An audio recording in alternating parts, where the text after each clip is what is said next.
You're about to learn something that 99% of men will never truly grasp. Not the surface level traits like appearance, wealth, or social standing, but a single psychological shift that completely reverses the dynamic. Ignore this, and you'll remain trapped in a loop of pursuit, desperation, and confusion when she inevitably pulls away. But here's what's real. Women aren't drawn to your actions. They're drawn to the emotional experience you create. And once you learn to craft that feeling, she won't simply enjoy your company. She'll become consumed by you. She'll initiate contact. She'll compete for your focus. Because when this clicks into place, you're not just gaining her interest. You're taking control of her emotional world. I'm not advocating for deception. I'm speaking about fundamental human instincts. Deep, ancient programming that most guys never access. And today, I'm giving you the access code. But listen carefully, because this isn't some shallow pickup tactic. This is the line between being merely an option and becoming the man she can't erase from her mind, the one who haunts her thoughts long after you've left the room, the one who makes every other guy seem dull in comparison. And if you're skeptical, don't be. By the time this video ends, you'll understand exactly why certain men have women pursuing them relentlessly, while others are left on read after a single date. This isn't coincidence, it's deliberate, it's rooted in psychology, and it's here for you to seize. So focus in, raise the volume, and prepare yourself, because what's coming next will reshape your entire perspective. Let's dive in. We'll begin with something basic, something so deeply embedded in our nature that we frequently overlook its influence. When a woman experiences being genuinely understood by you, not merely observed or acknowledged, but comprehended on a level deeper than language, her view of you transforms. It's not about compliments. It's not about delivering a rehearsed speech. It's about the deep psychological reality that people, and particularly women, long for validation not of their exterior, but of their core identity. Reflect on this for a moment. How many men genuinely perceive the women they engage with? Most are preoccupied. They're surveying the environment, barely hearing, planning their reply while she's still talking. They're there in body but absent in spirit, and women detect that. They perceive when a man's focus is scattered, when his approach is more about extracting than about transforming. But when you lock in, when you offer the unique gift of complete presence, you convey something remarkable. You are important. Your words are important. Your existence is important. This extends beyond romance. It speaks to basic human dignity. Everyone desires to be witnessed, to have another person look at them and perceive the depths, the inconsistencies, the hidden hopes and anxieties. When you provide that for a woman, when you pay attention not merely to respond, but to genuinely comprehend, you forge a bond that exceeds the surface level. Most men never achieve this. They're preoccupied with impressing, with confirming their value, with extracting rather than contributing. But the man who perfects the skill of being present, he distinguishes himself, not by being louder, but by being more substantial. Now, let's examine this more closely. What does it actually require to make a woman feel seen? It begins with eye contact, not the unsettling, frozen glare, but the type that communicates, "I am entirely here with you." There's a reason eye contact ranks among the most powerful forms of human intimacy. It bypasses language and forms a straight pathway to emotion. When you maintain her gaze with calm self-assurance, you convey steadiness, authenticity, and inner fortitude. You're not scanning past her for a better opportunity. You're not anxiously looking away. You're anchored, and that anchor is compelling. The Stoics recognized this truth profoundly. Seneca wrote, "To be everywhere is to be nowhere." When you are wholly present with a woman, you offer her the gift of your undivided focus. And that gift is scarce. In a landscape full of interruptions, of screens glowing and alerts sounding, your complete attention becomes a refuge. She perceives it. She recognizes that during that instant, she holds the greatest significance in your world. And that perception is profoundly affecting. Then there's the matter of listening. Genuine listening. Most individuals don't truly listen. They wait for an opening to speak. But when you listen with the aim of understanding rather than replying, you access something exceptional. You catch the subtleties in her voice, the gaps between her statements, the messages she leaves unspoken. And when you echo those elements back, when you pose meaningful inquiries, when you display authentic fascination with her thoughts and experiences, you affirm her in a way few others bother to. You make her feel substantial in a world that frequently diminishes women to mere objects or hurdles. Epictetus taught, "We have 2 ears and 1 mouth so that we can listen twice as much as we speak." This age-old insight is more pertinent now than ever. Women are endlessly approached by men who want to dominate conversations, who want to dazzle, who want to establish something. A man who merely listens, who cares about her perspective, who asks significant questions and retains the answers, is a man who differentiates himself from the masses. But here's the essential piece. This isn't a technique. It's not a ruse to win her over. If you treat it as such, she'll perceive the insincerity and the bond will shatter. Authenticity is everything. You must genuinely care about fathoming her. You must be prepared to move beyond your own ego and step into her reality, even temporarily. That's what separates a man who leaves an enduring mark from one who blends into the background. Marcus Aurelius wrote, "The soul becomes dyed with the color of its thoughts."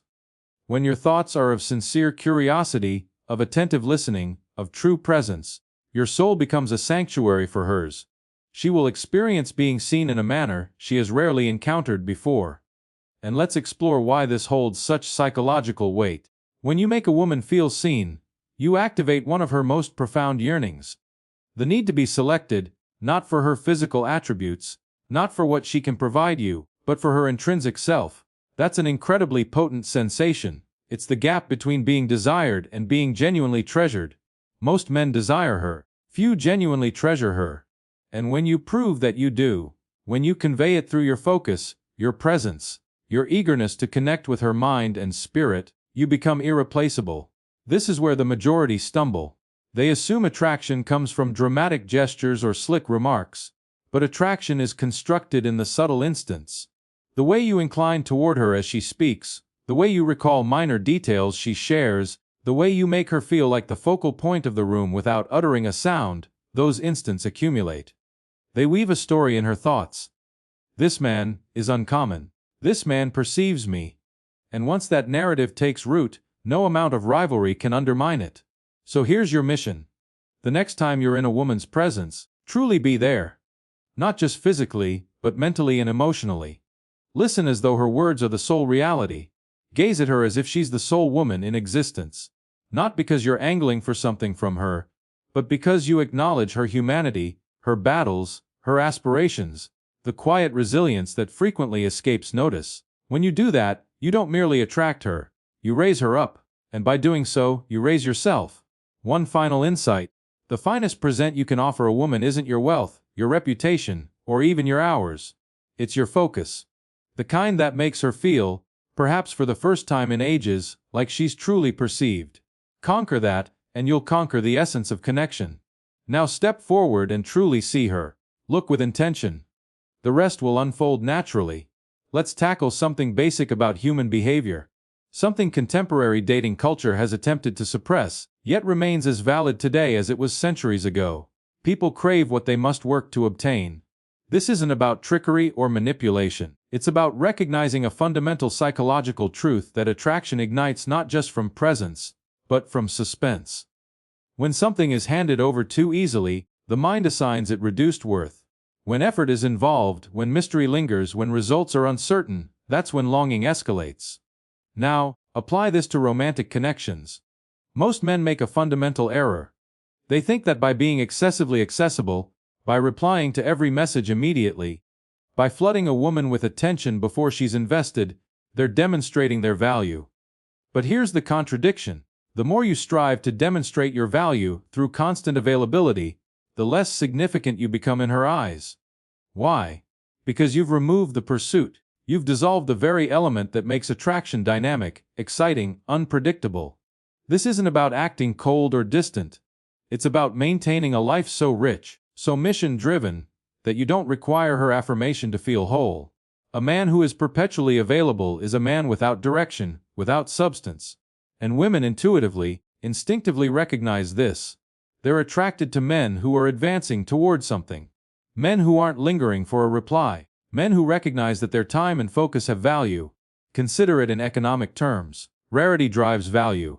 If you're constantly accessible, if you're always starting conversations, always waiting, you've reduced yourself to a common good, not a prize. But when you're discerning with your attention, when you're absorbed in your own progress, when you're unafraid to let her speculate about you, that's when she begins to invest. That's when she starts pursuing. The Stoic philosopher Epictetus observed, "No great thing is created suddenly." This applies equally to attraction. It develops gradually through steady presence, through the quiet confidence that you possess a life of your own, through the self-assurance that you don't need her approval to feel complete.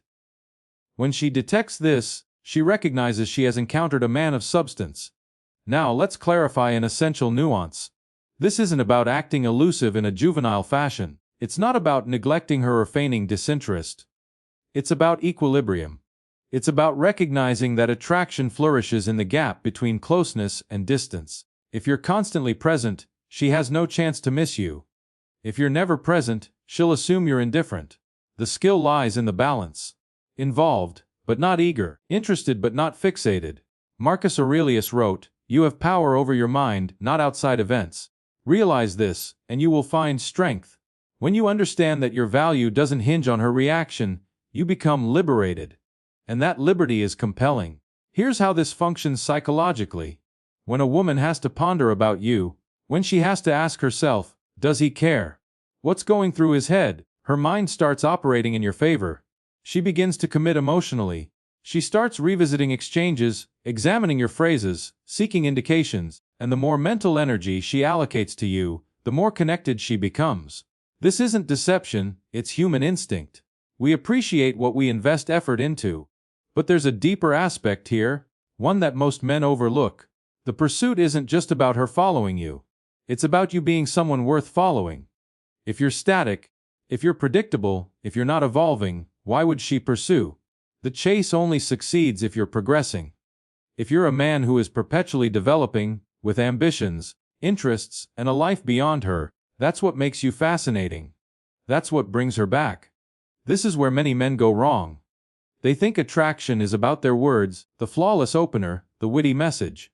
But attraction is about your essence. Are you a man on a mission? Are you someone who naturally earns respect? Not by insisting on it, but by personifying it. Are you living in a way that makes her want to be part of your journey? That's the real pursuit.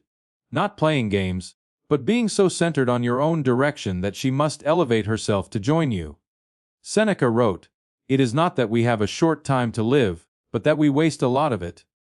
Don't squander your time pursuing women who fail to recognize your worth. Invest that time in becoming the type of man whose worth is unmistakable.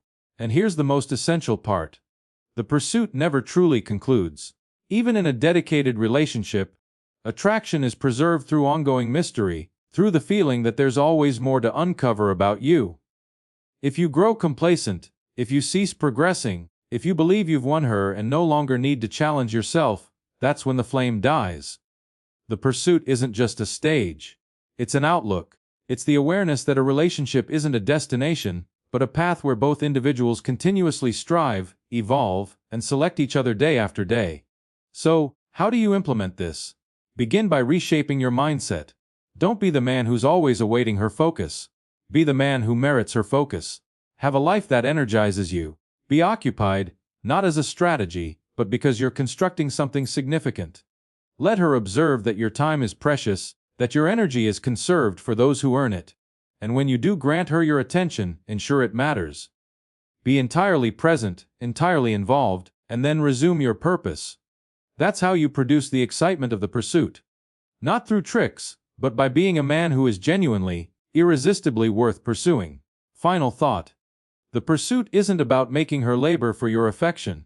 It's about being a man whose affection is worth laboring for. Build yourself into someone who doesn't just request attention, but naturally draws it. Then observe as she not only pursues, but decides to remain. There's a widespread misconception in modern relationships about what women genuinely seek from a man. It's not merely about safety or ease or even passion, though those elements count. What women profoundly desire is inspiration. They want to be with someone who doesn't merely fill space in their existence, but who improves it. Someone who doesn't just accept her as she is, but who perceives her potential and encourages her to reach that vision.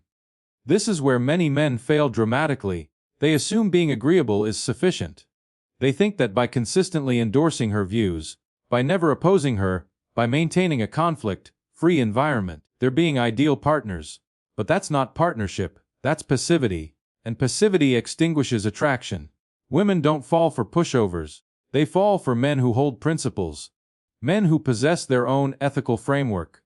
Men who aren't afraid to invite her highest self forward, even when it's challenging. Let's examine why this carries such influence. From a psychological perspective, humans are designed to develop. Stagnation is a type of decline.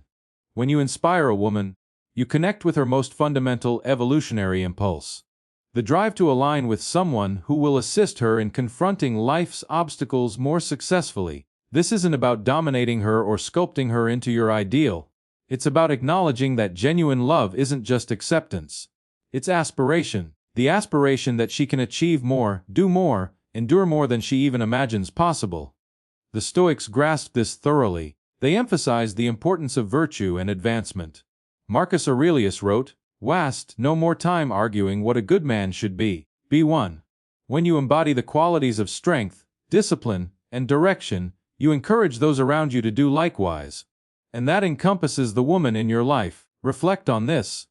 The women who show the most intense loyalty, the most passionate dedication, aren't those who were merely indulged and appeased. They're the ones who were challenged by their men. The ones who were motivated to face their fears, to strengthen their abilities, to address their vulnerabilities. There's a transformation that occurs when a man regards a woman and conveys through his conduct more than his words. I recognize your capacity for greatness, and I won't permit you to accept less. That kind of conviction is captivating. It builds a connection that shallow affection cannot rival. But here's the vital distinction. This isn't about being judgmental or overbearing. It's about being the type of man who sets an example. You can't encourage her growth if you're not developing yourself. You can't urge her to confront difficult realities if you're evading your own. This is why self-improvement isn't selfish. It's actually the most generous contribution you can make to your relationships. When she observes you testing your boundaries, facing your fears, accepting responsibility for your existence, she'll naturally desire to elevate herself to that standard. Consider the most compelling men in history. Not just romantic figures, but pioneers, creators, warriors. What drew people to them wasn't merely their authority, but their perspective. They perceived potential in others that those individuals hadn't recognized in themselves. That's your role as a man in a woman's life. To be the reflection that reveals not merely who she is, but who she might become. Not through empty praise, but through authentic faith combined with the readiness to hold her responsible. This manifests in practical ways daily. It means having the courage to point out when she's rationalizing instead of agreeing passively.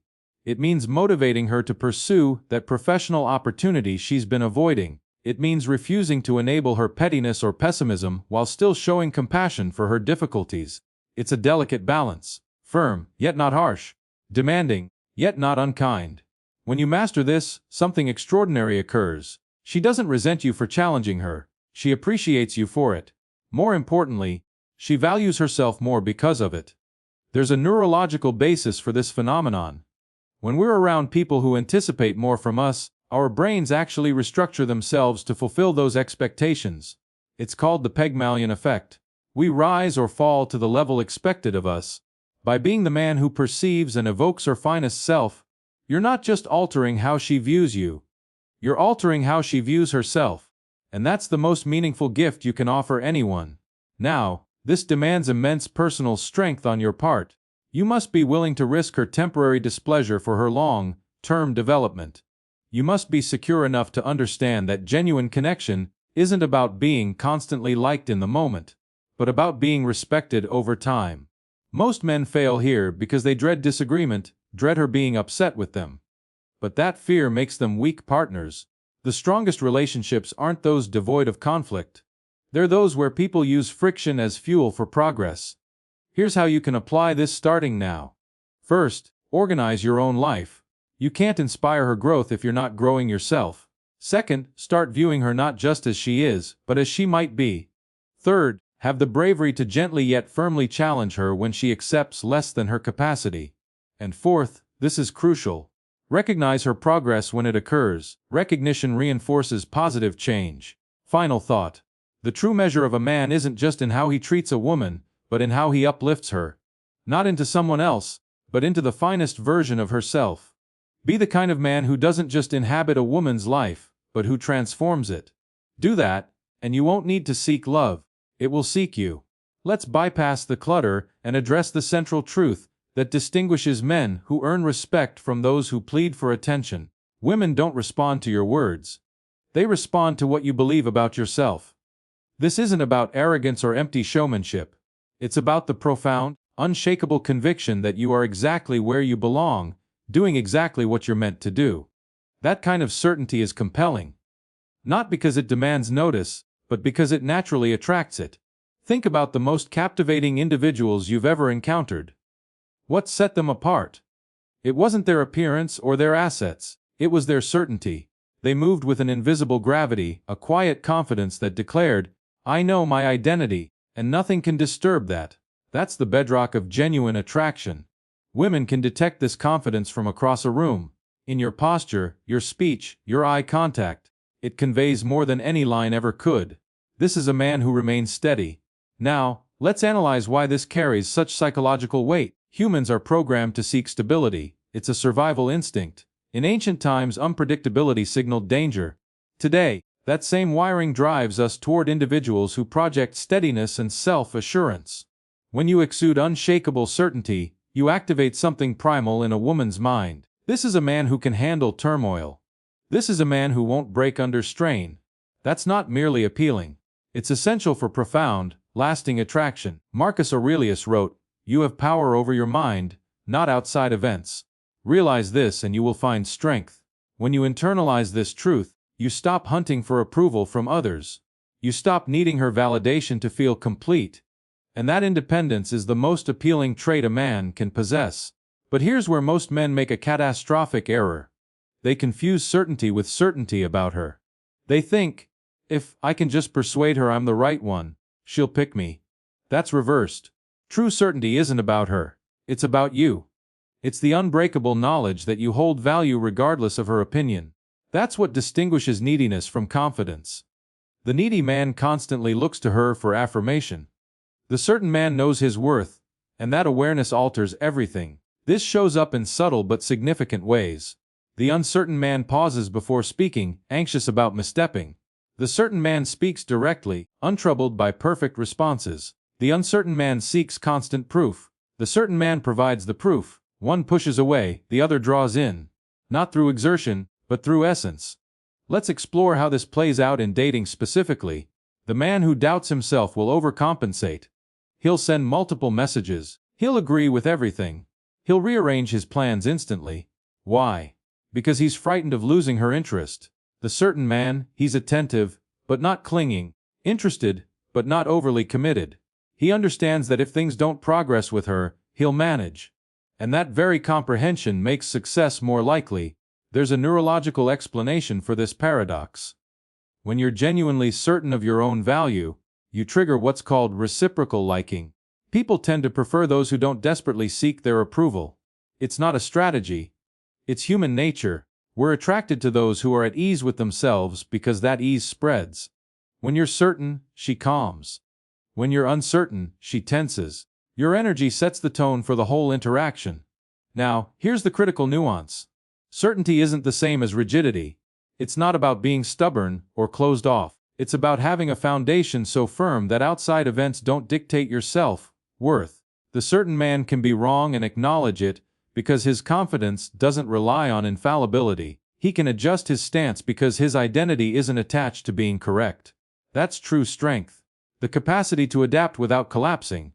Seneca wrote, "True happiness is to enjoy the present without anxious dependence on the future." When you live in the moment, grounded in your own value, you become immovable, and that immovability is what women find magnetic. This brings us to the most crucial point. Certainty is cultivated, not mimicked. You can't merely perform certainty. You must embody certainty. And that only emerges through accomplishment, through conquering difficulties, through building real capability in the world. That's why self-development isn't optional. It's the groundwork for everything. When you've encountered hardships and succeeded, when you've constructed skills and discipline, You understand your capabilities. That understanding cannot be stripped from you. So, how do you nurture this quality? Start by becoming brutally honest about where you're pretending. Where are you seeking approval? Where are you acting from fear rather than principle? Then construct real evidence for your confidence. Embrace challenges, cultivate expertise, extend your limits. Certainty expands in proportion to your demonstrated ability to manage life. Finally, practice carrying yourself like a man who belongs wherever he stands, because he does. Not arrogantly, but naturally. Final thought. The most attractive thing you can present to a woman isn't your focus, your resources, or even your emotion. It's your certainty. Not certainty that she'll select you, but certainty that you'll thrive either way. Develop that, and you won't need to pursue. You'll become the one pursued. The decision is yours. Will you exist as a question mark or as an exclamation point? Act accordingly.